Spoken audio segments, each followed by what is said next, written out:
Hello with শৈলী।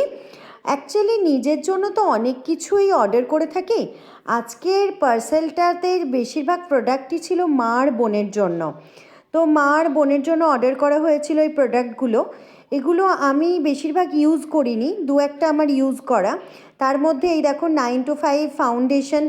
এই ফাউন্ডেশনটা একটা আমার একটা বোনের ছিল। তো তোমরা যদি এই ফাউন্ডেশনটা ইউজ করে থাকো তোমরা জানিও কিন্তু কেমন লেগেছে।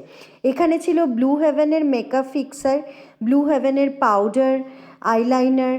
এগুলো আমি কিন্তু কখনোই ইউজ করিনি। তোমরা যদি ইউজ করে থাকো তাহলে আমাকে রিভিউ দিও, আমি ট্রাই করব। আর ছিল কিছু হেয়ার কেয়ারের প্রোডাক্ট, যেগুলো হচ্ছে এই দেখো ক্যাস্টর অয়েল ছিল, ভার্জিন কোকোনাট অয়েল ছিল। এগুলো অ্যাকচুয়ালি আমার মায়ের জন্য ছিল। তো আমি এগুলোও ইউজ করিনি কখনো। তোমরা কিন্তু এগুলোরও রিভিউ দিও। আর এই নেল রিমুভারটা আমার জন্য ছিল।